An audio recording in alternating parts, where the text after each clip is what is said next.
Pero ito na naman tayo guys, sa mag-partner hindi talaga mawawala yung barayan. Ayan guys, kahit kung ano-ano lang yung pinag-aawayan talaga. Kita mo, ayan, magtuturoan na naman. Magpipilitan na naman kung ano yung nakita, ayan. Wala talagang patatalo na naman dyan hanggang mamaya, yan na naman ang pagmumula na pag-aaway na naman yan. At pagkakatampuhan hanggang mag-aaway na naman yan hanggang pag-uwi guys. So, always enchanted to me.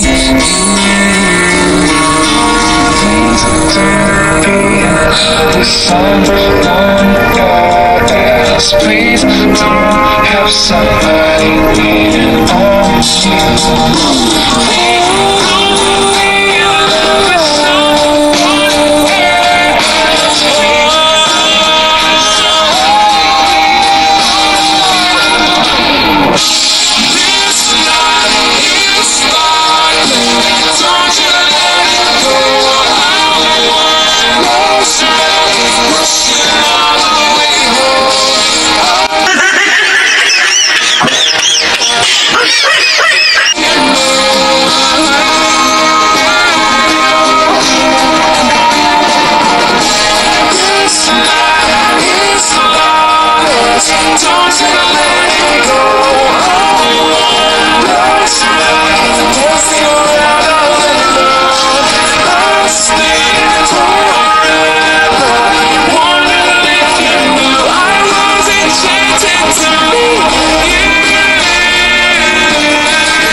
Hello guys, nagantay kami ng Central. Punta kami ng sa one time sa may tren na naka-stuck sa dagat. So yun, sasakay tayo ng 115 mula sa Wangkova. At bas na tayo guys, selfie daw muna kami. So yan na guys, nakarating na kami dito sa may, nagpunta kami sa bus stop ng Elizabeth House. Tapos pupunta tayo doon sa dati. Tilapin namin kung saan breaking to the weed. Akyat yata pa. Yan tayo ang sabi. So yan guys, akyat kami. So yan na guys, dito na kami. So yan, nandito na kami guys. Ganda naman ang dadaanan ng boulevard. So, pupuntahan natin ngayon guys yung Wan-Chai Harbor Front o Wan-Chai Promenade. Kasi gusto namin makita yung dating sira nila train na tinatawag nilang midlife refurbishment, kaya tinawag nilang MLR. Kasi yung mga dating mga sirang train na nila noong mga 1980s to 90s, pinalitan na, naging MTR na siya ngayon. Kaya nilagak nila ito sa Wan-Chai Harbor Front at pinaganda para naman pag dumayo mga turista, meron pa rin siya yung life-size na train na makikita na mga bagong henerasyon ngayon. Kasi mga bago na ngayon ang mga train nila. So, yun yung mga dating mga 1980s to 90s train nila. Kaya dadayuhin natin siya ngayon. Pero, tingnan nyo naman guys dito. Ang ganda-ganda. May mga bar na pwede kayong mag-chill-chill pag gusto nyo mag-inom-inom. At tapos ito, may mga boat pa na pag gusto nyo mag-boating, pwede kayong upa-upa dito, mag-rent. So, ayan guys, medyo mainit yung panahon. Kasi, maganda dito. Talagang pag mga winter, dito naman ang magandang area. So, ayan guys, may mga dock boats sila na pwede mag-paddling. Yung mga jowa dyan, kahit iniwan, pwede pa rin yung mag-isa dito guys. O kaya naman yung mga natin, pwede naman pa rin. Hoy, yung mga friends, sabi ko, hindi. Ano na naman naisip niyong dalhin yan?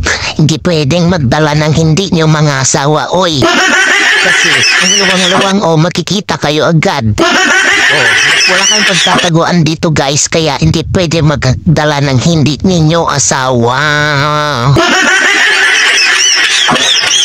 So, yan na guys. Kita ko naman to. Ayan, to na tayo guys. Gustong sumangkay, kaya lang wala namang nakabantay. So, goodbye na lang. Kaya hanap na lang tayo ng ibang mga ibang mapagdidiskitahan. Ala, huwag ka lumapit sa iba dyan. Toings. Yan, kain pa more kasi. So ito guys, magmuni-muni kami, kaya samahan niyo muna kaming magmuni-muni dito. At ito try natin ang maging daing in a day. Kasi guys, sobrang naman ang init-init dito guys, pero nagpiling-piling pa rin ang mga Disney princess nyo. Kaya ito, pangangatawan talagang pagbablog guys, kahit sobrang tinda ng sikat ng araw, nagbibilad kami ngayon dyan. Para lang, ito, pakita sa inyo itong mga lugar magaganda dito guys. Kahit sobra init talaga guys, as in sobra talaga init. Pero ngiti-ngiti kami dyan, pero at yung ngiti namin talaga is sobrang nasisilaw na yung mga mata namin.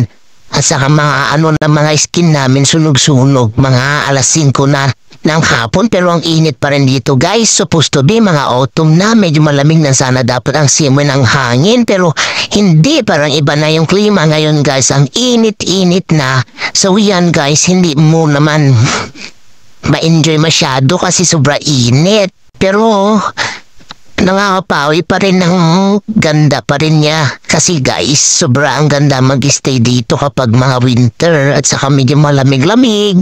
Yung mga night, yun, maganda yung sa gabi dito guys.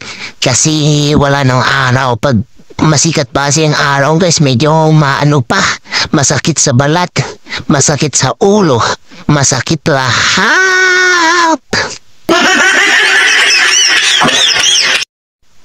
Kaya tara na, ito na yung sinasabi naming train ng mga 1980s at 90s na tinatawag nilang MLR. So yan, kasi ngayon MTR na siya. Ngayon dati yan MLR. So yan, ito na guys, nilagay nila dito para naman siguro laging reminiscing sa mga bagong generation. Ngayon, yung dati nilang MTR, so, nilagag dito sa may Harbor Station sa Once High Harbor Front. So, ito na siya guys. Pwede ka kasing dito, maka-selfie, maka-picture, makatambay ng mga friends. Pwede kayong pumasok sa loob. Kaso lang, tinambayan na. So, may mga nauna na, kaya hindi namin solo-solo. Kaya dito na lang muna kami guys sa may labas. Tara at samahan nyo kaming manggalugad dito kung ano meron. So, titingnan natin kung may mga makikita tayong mga pagkain. Pagkain talaga. So, ito na guys. So, yan, napagod na mga Disney princess nyo dito. Mag-upo muna kami kasi sobra init. Then, wala na. Basa na ng pawis. Kaya ito, nagmuni-muni na lang muna kami sa mga ilalim ng puno. Kasi sobrang init talaga. Pero, siya, pag winter o mga gabi, maganda magtambay dito guys. Mainit lang kasi ang panahon ngayon. Kaya medyo hindi natin masyadong na-enjoy kasi yun, puro pawis na tayo guys. Kaya ito, naggalugad na lang tayo. Maglakad-lakad kung anong meron. At nakalagay naman dito mga history niya kung paano nila to. Ayan, may mga nilagay pa silang mga ilaw. At ito na guys, yun. Hinarap na namin talaga ang araw. Kasi mag-aantay daw kami ng sunset. Tingnan natin kung kakayanan namin yung tindi ng araw. Pero mukha nga yatang hindi namin kakayanin kasi ang init lang talaga. Kaya natatawa kami kasi sa buyong araw sa mata namin. Kaya ito na guys, di na talaga kaya. Kaya naisipan na lang naming maglakad-lakad guys. At ito guys, wala naming maisip na ibang gagawin. Kaya mag-ikot-ikot na lang daw kami. Ayan. Yan, mag-iikot talaga gagawin namin guys. Yan mag-iikot. Yan, iikot na lang namin kayo. So yan. May train, may dagat. So yan. Aray ko, nahilo yata ko. At isa pa sa mga pinaka-best spot niya ngayon dito ay ito. Pinakaharap niya yung train. So yan, araw siya sa bandang dagat. Ang ganda-ganda talaga guys. Sobra ma-appreciate mo ang tumambay dito guys pag palabig ang panahon o kaya gabi. Yung init lang kasi medyo ngayon ang nakakaano sa atin. Pero pag gabi talaga at saka winter, sobra guys, ang ganda, di ka magsisisi. Pero ito na naman tayo guys, sa mag-partner hindi talaga mawawala yung barayan. Ayan guys, kahit kung ano-ano lang yung pinag-aawayan talaga. Kita mo, ayan, magtuturoan na naman. Magpipilitan na naman kung ano yung nakita, ayan. Wala talagang patatalo na naman dyan hanggang mamaya. Yan na naman ang pagmumula na pag-aaway na naman yan. At pagkakatampuhan hanggang mag-aaway na naman yan hanggang pag-uwi guys. So yan guys, hanggang picture-picture, saya-saya kunwari. Yan guys, hindi na naman magkasundo. Tignan nyo. Kaya hayaan na lang natin manalo. Ano pa nga ba? Lagi naman panalo ang mga bruha guys. So yan. Di ba guys? Ganda ng mga ilaw-ilaw pa nila. Lalo na pag gabi ito guys. Kaya lang hindi namin mahabol yung gabi kasi masyadong malayo yung place na. Pero kita nyo guys, hindi pa rin matigil mga Disney princess nyo. May nakita na naman area na gustong makuhaan. So yan guys. Yan. Ayaw pa rin matigil. Kita tindi-tindi na ng init ng araw. Hindi malawak sa pupesto. Ayan, pagkaaway na naman. Paano pupesto yan? Sige, mananalo na naman dyan ang bruha. Yan, kung makatitig na, sabi niya, hindi ka susunod sa akin.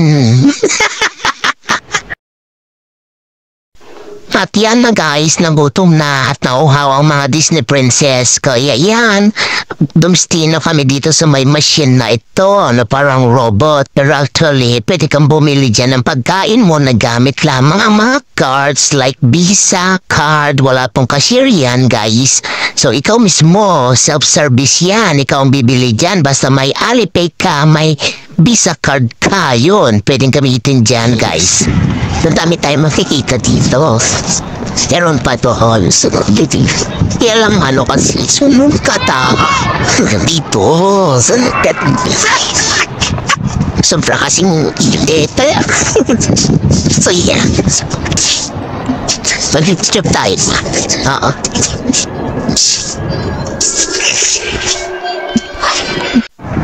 Lumapit ka na ng akin.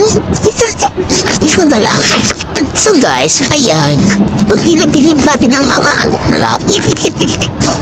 So yan. Doon sa kapag. Picture. Tara, nabos na lang sa mga. Nanay!